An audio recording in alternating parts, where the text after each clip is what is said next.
एक महिला जिसकी शादी को लगभग 1 साल बीत जाता है, जो उसका पति होता है वो कामकाज करने के लिए बाहर जाया करता। जब घर पर वो महिला अकेली रह जाती तो अपने प्रेमी जिसकी उम्र 45 साल होती है उसे घर पर बुलाया करती।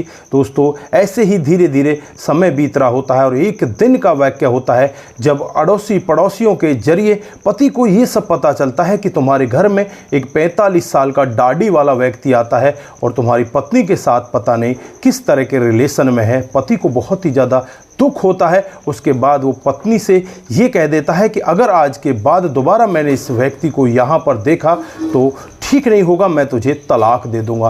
दोस्तों, पत्नी डर जाती है और फिर उस व्यक्ति से वो मना कर देती है, लेकिन यहाँ पर वो 45 साल का उसका प्रेमी उसे छोड़ना ही नहीं चाहता था। दोस्तों, फिर उसके घर वो एक दिन ज़बरदस्ती आ जाता है और उससे बातचीत करने लगता है। यहाँ पर वो महिला अपने पति को फ़ोन करके बुलाती है और उसके बाद जो यहाँ पर होता है कभी किसी ने कल्पना भी नहीं की थी। दोस्तों, अगर आप लोग भी पूरे मामले को डिटेल से जानना चाहते हैं तो वीडियो को ज़रा सा भी स्किप ना करें, लास्ट तक वीडियो को ज़रूर देखिएगा। दोस्तों, आगे बढ़ने से पहले हमारी वही रिक्वेस्ट कि जो हमारे चैनल के साथ नए हैं कृपया करके चैनल को फॉलो कर लें, बेल आइकन को ज़रूर प्रेस करें। नमस्कार, जय हिंद। आप देख रहे हैं APH न्यूज़ राहुल रावत के साथ। दोस्तों, आज की जो हकीकत की घटना आप लोगों को बताने जा रहा हूं, उत्तर प्रदेश में एक ज़िला पड़ता है गाज़ियाबाद और इसी का जसीयाबाद थाना क्षेत्र है। 28 जून का वाक़या होता है जब शाम को एक लड़का जिसका नाम हामिद होता है अपनी माँ नाजिया को लेकर थाने में पहुंचता है और वहां जाकर SHO साहब से गुहार लगाने लगता है कि साहब, मेरा पिता 25 जून से लापता है। पिता का नाम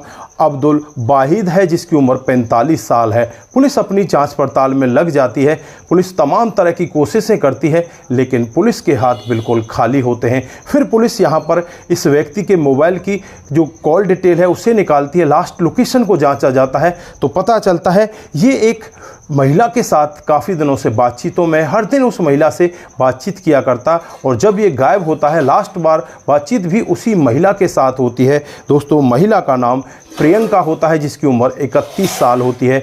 अब पुलिस यहाँ पर और आसपास के लोगों से जांच पड़ताल करने लगती है कि अब्दुल वाहिद को यहाँ पर किसी ने आते जाता देखा है तो अड़ोसी पड़ोसी कहते हैं कि वो अक्सर इस घर पर आया जाया करता। दोस्तों, अब यहाँ पर जो पुलिस है उसका शक प्रियंका के ऊपर आ जाता है। अब वो प्रियंका के घर पहुँच जाती है तो वहाँ जाकर देखती है प्रियंका का पति जिसका नाम अमित चौधरी है जिसकी उम्र 32 साल होती है, वो भी वहीं पर होता है।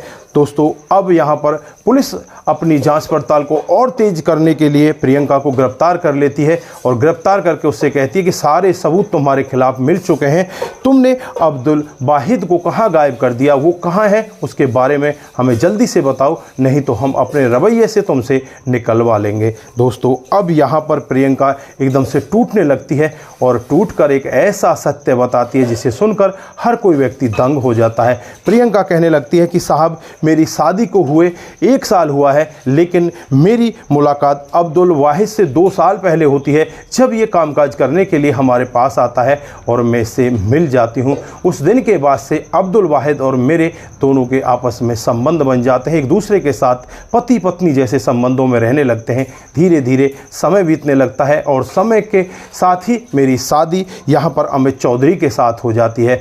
अब शादी होने के बाद भी जो अब्दुल वाहिद है वो मुझे छोड़ना नहीं चाहता। वो कहता है कि मैं तुझे कभी छोड़ ही नहीं सकता, मैं तो तेरे साथ ही रहना चाहता हूँ। मैं भी कहती हूँ कि ठीक है, मैं ही तुम्हें कहाँ छोड़ना चाहती हूँ।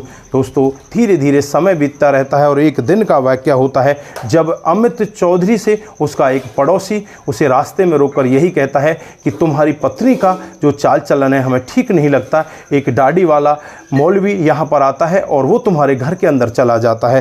दोस्तों, अब यहाँ पर अमित चौधरी को बहुत ज़्यादा शक होता है। फिर वो अपने घर के CCTV कैमरे चेक करता है और उसमें पता चलता है कि वाकई में ही यहाँ पर एक व्यक्ति आता है। उसका फ़ोटो निकाल लेता है और जब फ़ोटो को अपनी पत्नी के सामने रखता है तो पत्नी टूट जाती है और रोते हुए कहने लगती है कि अमित, मुझसे बहुत बड़ी गलती हो गई, अब मैं दोबारा कभी ऐसी गलती नहीं करूँगी, मुझे माफ़ कर दे। अमित भी यहाँ पर अपनी पत्नी से यही कहता है कि अब तो मैं तुम्हें माफ़ कर रहा हूँ लेकिन भविष्य में दोबारा कभी ऐसा हुआ तो मैं तुम्हें तलाक दे दूँगा, तुम्हें मैं अपने पास नहीं रखूँगा। दोस्तों, पत्नी भी यहाँ पर डर जाती है और जो अब्दुल वाहिद होता है उससे मना कर देती है कि मैं तुमसे अब नहीं मिल सकती, मुझसे तुम्हें अब अलग ही रहना पड़ेगा। लेकिन अब्दुल वाहिद उसे छोड़ने का नाम भी नहीं ले रहा था।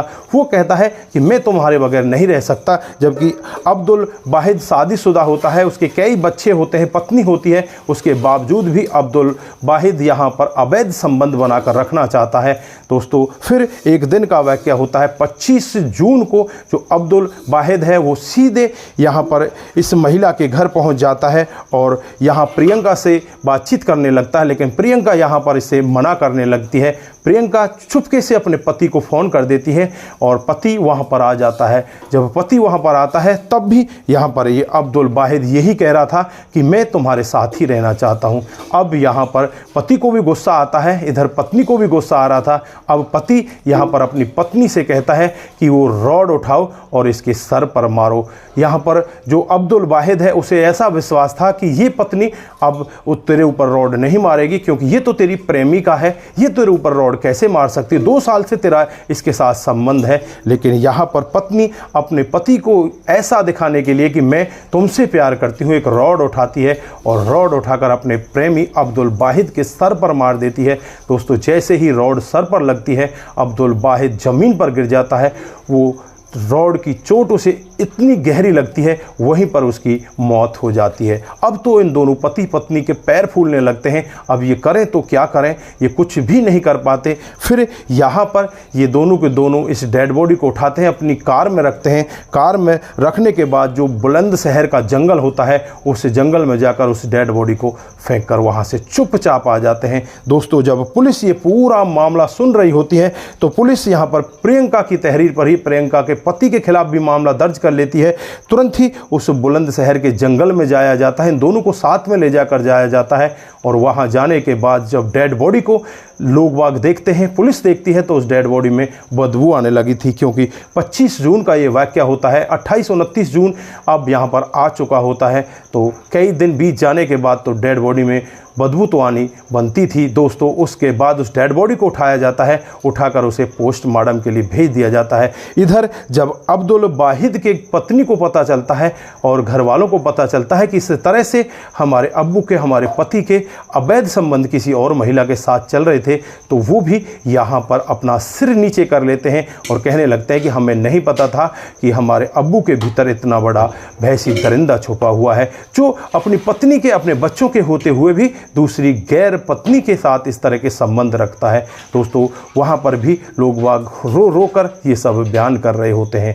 दोस्तों उसके बाद इन दोनों पति पत्नी को, प्रियंका को और अमित चौधरी को गिरफ्तार कर लिया जाता है। गिरफ्तार करके उन्हें जेल के अंदर बंद कर दिया जाता है। फिलहाल वो दोनों के दोनों जेल के अंदर बंद है। तो दोस्तों ये थी आज की एक अवैध संबंधों की कहानी, जिसमें एक 45 साल का व्यक्ति, एक महिला जिसकी उम्र 31 साल होती है, उसके साथ प्यार प्रसंग में होता है और अपनी पत्नी के होते हुए, अपने बच्चों के होते हुए भी वो ये सब करता है। और फिर इसका नतीजा जितना भयानक निकलता है कभी किसी ने कल्पना भी नहीं की थी। दोस्तों यहाँ पर वो मानने वाला ही नहीं था, ज़बरदस्ती करके उनके घर में घुस जाता है। घर में जाने के बाद जो होता है आप सभी ने यहाँ पर सुन लिया होगा। तो दोस्तों मैं तो यही कहना चाहता हूँ, अवैध संबंधों से हमेशा अपने आप को दूरी बनाकर रखें, नहीं तो ये हादसा किसी के साथ भी हो सकता है। तो अपना ख्याल जरूर रखें, अपने परिवार का ख्याल जरूर रखें, रिश्तों की अहमियत को जरूर समझें। नमस्कार, जय हिंद, जय भारत।